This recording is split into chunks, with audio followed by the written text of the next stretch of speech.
अब नेक्स्ट है हमारा indirect method of operating activities. ठीक है, इसमें सबसे पहले हम फर्स्ट स्टेप में कैलकुलेट करते हैं net profit before tax and dividend. उसके लिए हम क्या लेते हैं, net profit of current year, इसमें से माइनस कर देंगे net profit of previous year. पिछले साल का हमारा जो प्रॉफिट है ना, उसको माइनस कर दोगे। अगर प्लस या माइनस जो भी आता है, अगर माइनस आता है तो उसको ब्रैकेट में लिख दोगे। इसमें आप ऐड करोगे ट्रांसफ़र टू जनरल रिज़र्व, अगर आपको कोई दिया हुआ है कि जनरल रिज़र्व को आपने ट्रांसफ़र किया।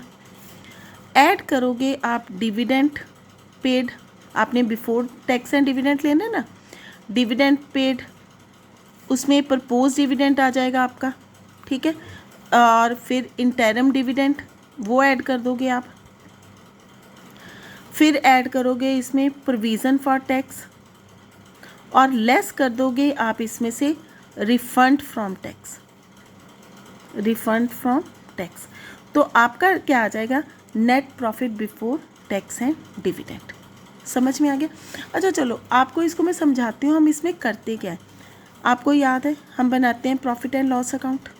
प्रॉफिट एंड लॉस अकाउंट में आपको इसी स्टेटमेंट में बनाती हूँ क्योंकि आप इससे हैबिचुअल हो। ठीक है ना, अब तो वैसे कंपनीज जो है वो वर्टिकल मेथड से बनाती हैं, तो आपको यहाँ से समझ में आ जाएगा। हम इसमें क्या डालते हैं, जैसे हमने डाल दिया to wages, to rent, to electricity bill, to depreciation, ठीक है, टू इंटरेस्ट अगर आप पे कर रहे हो, टू डिविडेंड अगर आप पे कर रहे हो, ठीक है, टू प्रोविज़न फॉर टैक्स।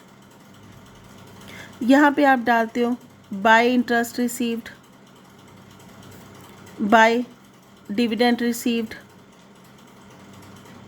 ठीक है, ये आप बनाते हो, और बाद में आपके पास क्या आता है, नेट प्रॉफिट।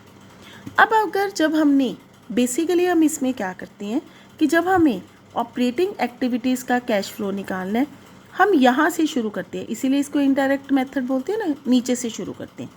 हम इसमें जो जो हमारा इस ऑपरेटिंग एक्टिविटी से रिलेटेड आइटम्स नहीं है, उनको यहाँ पे इस साइड से प्लस करते जाएंगे। तभी हम प्रोविज़न फॉर टैक्स प्लस किया, डिविडेंड प्लस किया, इंटरेस्ट प्लस किया, डेप्रिसिएशन का भी प्लस करेंगे, लेकिन इसको नेक्स्ट स्टेप में करेंगे। ठीक है, ये भी प्लस कर देंगे बेसिकली तो, और ये माइनस कर देंगे, इंटरेस्ट रिसीव, डिविडेंड रिसीव्ड, ये माइनस कर देंगे क्योंकि ये हमारी ऑपरेटिंग एक्टिविटीज़ का हिस्सा नहीं है। तो जो आपके पास आएगा वो आपका आ जाएगा नेट प्रॉफिट, जो कि आपका ऑपरेटिंग प्रॉफिट आ जाएगा। ठीक है, तो इनडायरेक्ट मेथड में हमें बेसिकली ऑपरेटिंग प्रॉफिट निकालना होता है। ऑपरेटिंग प्रॉफिट तो आपको आता है ना कि इसमें से इन सब को प्लस कर दो और ये दोनों माइनस कर दो, तो आपके पास क्या बचेगा, ऑपरेटिंग प्रॉफिट। तो यहाँ से हम जब इनडायरेक्ट मेथड करते हैं, हम यहाँ पे सबसे पहले डालते हैं net profit before interest and tax. जो हमने ऊपर निकाला था net profit before interest and tax and dividend, वो सारा हमने यहाँ पे डाल दिया। ठीक है, यहाँ पे डाल दिया। उसके बाद हम ऐड करेंगे इसमें non cash and non operating expenses. ठीक है, अब ये नॉन कैश और नॉन ऑपरेटिंग एक्सपेंसेस कौन से हैं, जैसे ये डेप्रिसिएशन होगी। ठीक है, डेप्रिसिएशन होगी। फिर आपने कई बार अगर गुडविल रिटर्न ऑफ, तो वो भी इधर डालते हो ना, कोई गुडविल राइट ऑफ करते हो तो वो आगे, वो भी आपकी नॉन कैश है, तो उसको भी यहाँ पे डाल दोगे। ठीक है, तो इस तरह डालते हो। या लॉस ऑन सेल ऑफ हो गया, loss on sale of assets हो गया, क्योंकि वो भी यहाँ पे और नॉन ऑपरेटिंग है ना हमारा, तो यहाँ पे डाल दोगे। और उसके बाद इसमें से लेस करोगे non cash and non operating incomes. ठीक है, जो भी नॉन कैश है, नॉन ऑपरेटिंग इनकम्स हैं, जैसे profit from sale of assets. ठीक है, ये निकाल के हमारे पास क्या आ जाएगा, ऑपरेटिंग प्रॉफिट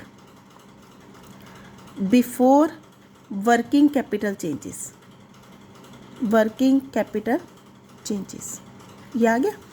अब इसमें हम सिर्फ डालेंगे, हम करेंगे ऐड करेंगे increase in current liabilities. Working capital तो आपको पता है ना क्या क्या होता है, करंट एसेट्स और करंट लाइबिलिटीज़।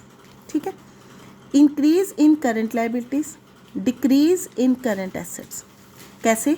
सपोज जैसे एसेट है, स्टॉक है, स्टॉक पहले हमारा ओपनिंग हमारा 40,000 का था, अब रह गया 20,000 का, ठीक है, या 10,000 का कर लो, फिगर चेंज हो जाएगी। तो डिक्रीज़ कितना हुआ? 30,000, तो यहाँ पे डाल दोगे, ठीक है। इंक्रीज़ हो जाएगा तो यहाँ पे इंक्रीज़ होगा तो उसको लेस कर दोगे, लेस करोगे आप decrease in current liabilities and increase in current assets, ठीक है। तो जब मैं आपको क्वेश्चंस करवाऊंगी तो ये क्लियर कर दूंगी। तो वहाँ से आपके पास क्या आ जाएगा? कैश जनरेटेड फ्रॉम, अगर प्लस में आंसर आया, या यूज्ड इन अगर माइनस में आया, from operating activities before tax, और इसमें से लेस करोगे टैक्स तो आपके पास आ जाएगा नेट कैश जनरेटेड फ्रॉम या यूज्ड इन ऑपरेटिंग एक्टिविटीज़, ठीक है। तो इस तरह से आपने इसको निकालना है। एक बार आपको ये निकालना आ गया ना, फिर उसके बाद ये आपके लिए इजी हो जाएगा इन्वेस्टिंग और फाइनेंसिंग, और आपका ये चैप्टर डन हो जाएगा।